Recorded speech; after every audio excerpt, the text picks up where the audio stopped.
going on, everybody? Welcome to episode 20 of the Baseline. Sorry for a couple weeks off. A lot of family stuff going on. Just seeing the family home for the summer. So now we're going to get back into it. So, going to do a little quick episode today. So, to start off, we're going to start off with Luis Arias. And, dude, for someone to be hitting over a 400 coming into June is absolutely absurd. The last person to do this was 15 years ago, and it was Tony Gwynn. It's just insane how this guy could just put the bat on the ball at a ridiculous level and rate. And it's not even like the guy's hitting the ball hard. He's in the fourth percentile of hard hit balls. Like, it's literally just a guy putting the bat out there and making contact with the ball. And his bat speed's not even that quick either. Like, it's ridiculous how good this guy is. And I see a lot of things of how like this guy is 75 to 1 odds for MVP, and I think that's a joke. Like, you have the Marlins, who are only 4.5 games back, I believe, the NL East. Like, the Marlins are a legit team this year. Uh, like, there's not much really else I could say. Like, Luis Arias is probably, in my opinion, the best hitter in all of baseball, bat to ball skill wise. But it's just crazy how good not only he's doing, but the Miami Marlins just in general. You have Jorge Soler, who has been on an absolute tear in the month of May, who was on an absolute tear in the month of May. Sandy, Alcan- Sandy Alcantara hasn't been himself, but sorry, Jesus Luzardo, Yuri Perez, Edward Cabrera have been holding it down, and I think that the Miami Marlins are a legit playoff team this year because not only is Luis Arias, obviously he's hitting over 400, which is absurd, but that whole lineup is producing at a high rate, and I'm excited to see what the Miami Marlins could do, not only coming up through this All Star break, but if they make the playoffs, I'm excited to see what they could do there.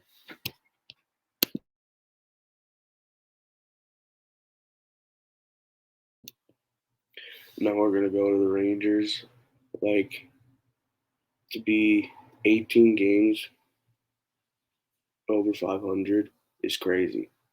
Like, first of all, Jacob DeGrom going back on the IL, he's getting Tommy John again, and it sucks, dude. Like, I said this before, like, this guy could have been one of the greatest pitchers to ever step foot on an MLB mound, but the injuries just killed the guy. Like, he only had 6 starts, only 30 in the first innings this year. It's just, I don't know. It's just so sad because obviously I'm a Mets fan and he was a great pitcher for us. But for him to go to a different team who is doing amazing to start off the year, and for them to be producing without him is very impressive. But also for you to be Jacob DeGrom and having this be your second Tommy John, it has to suck because in your head you obviously know, everyone in this league knows that you are unstoppable when you are 100%. And in the back of his head, he just has to know that if, well, scratch that. Uh, act, Justin Verlander, let's go to him. Justin Verlander had Tommy John 2 times, came back, and arguably had one of the best seasons in one of the best pitching seasons in MLB history. I'm not gonna say DeGrom's done, but it is very hard for someone to come back from not only one but 2 Tommy John surgeries and be his full self. Like, Justin Verlander was killer last year, but to start off this year, he has been on and off. So I'm hoping the best for Jacob Degrom, but uh, it's honestly just sad because the guy is probably my favorite pitcher in all of baseball, and it just sucks. But for the Rangers to be 39-20 is crazy. Adolis Garcia is a monster. You have Josh Jung, who is a rookie and who was playing at a high rate, at a high level. He is playing a great third base for them. Corey Seager's back. You have Marcus Simeon, who's on a 20-plus game hitting streak. You just have you just have that team playing such good baseball, and I'm happy to see the Texas Rangers doing this. That I haven't seen a good Texas Rangers team since Elvis Andrews, Josh Hamilton, all them team that lost to the Cardinals in the World Series. So I'm excited to see what this Rangers team could do from here on out. They're a playoff lock. I'm excited to see what they're going to do in the playoffs. Nathan Eovaldi's absolutely killing it right now. Like, that Rangers team is playing very, very well.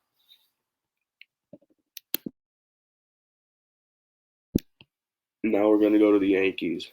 The Yankees, you have Judge going back on the IL. You have Nestor going on the IL. You have Bader not playing. You have Rodon out.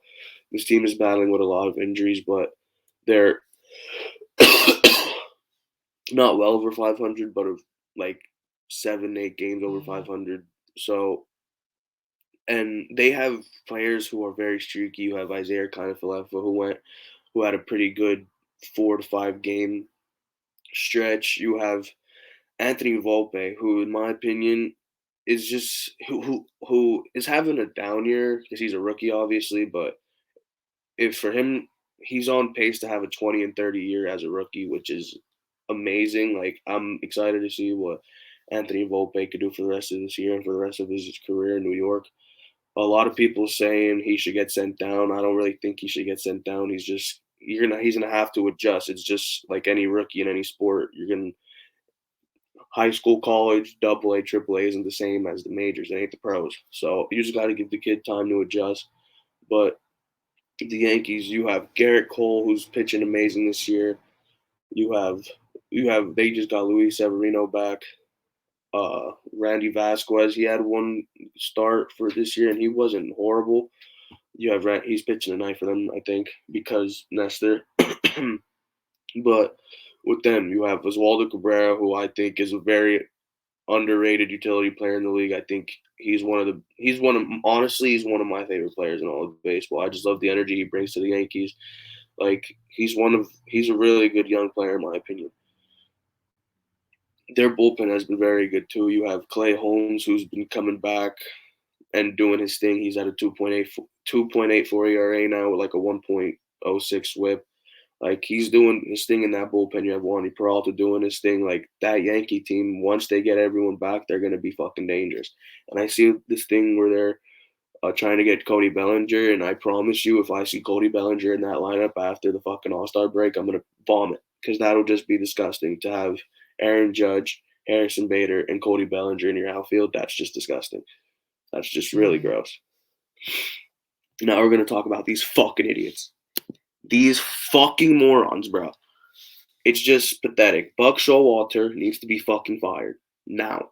You cannot keep trotting out Daniel Vogelback out there to just fucking look at strikes and strike out 3 times a game. It's pathetic. It's honestly pathetic.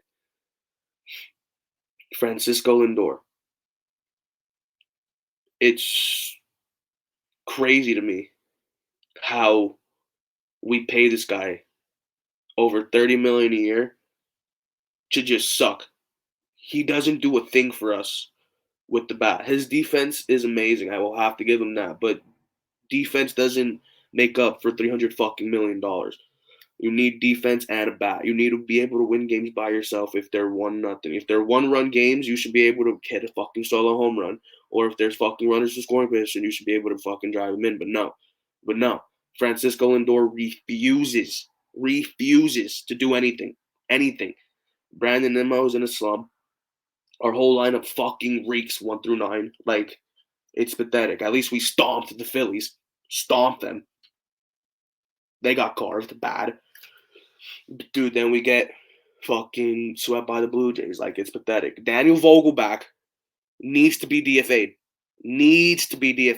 Traded, DFA'd, something. He is not a good DH. He is slugging under a 300 as a DH. Slugging under a 300.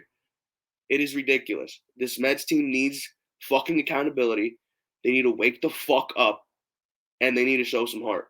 I'm sick of Pete Alonso hitting useless solo home runs. Like, it's so annoying. It is so annoying. Tomas Nido got DFA'd, which is the best thing I've ever heard in my life. But that's it. That's the only good thing that I can say about this Mets team right now. It's fucking ridiculous. They're 31. No, they're 30 and 31. Probably going to be 30 and 32 after tonight because we're playing the fucking Braves. We're going to get stomped again. Winning 4-1 in the bottom of the 6th. Carlos Carrasco's throwing a a pretty good game up to that point. What the fuck happens? Ding, ding, ding, ding, ding. 4 runs, 5-4. We lose. We fucking suck.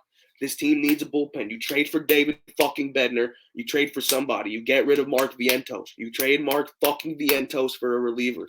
I don't give a fuck. This team needs accountability. Buck Showalter needs to stop putting Daniel fucking Vogelback on that field every day. It's fucking annoying. It's ridiculous at this point. This team is worth $377 million fucking dollars and has no bullpen. You are pitching Dominic Leone in a 4-4 ball game against the Blue Jays. Dominic Leone. He would not sniff the bullpen for any other team besides the Athletics. But no, Buck Showalter trots him out there in the top of the 8th with a 4-4 in a 4-4 ball game when you have Adam Ottavino and David Robertson. It's ridiculous. Buck Showalter needs to be fucking fired. There needs to be accountability held on this team. It's ridiculous. But that's really it for this episode. Just want to do a quick episode. Next week, I'm going to give you guys my all-star picks. Don't expect any fucking Mets in there besides maybe Alonso because he has fucking 22 home runs and maybe 17 of them are useless. So, but hey, what could you do? Go Mets.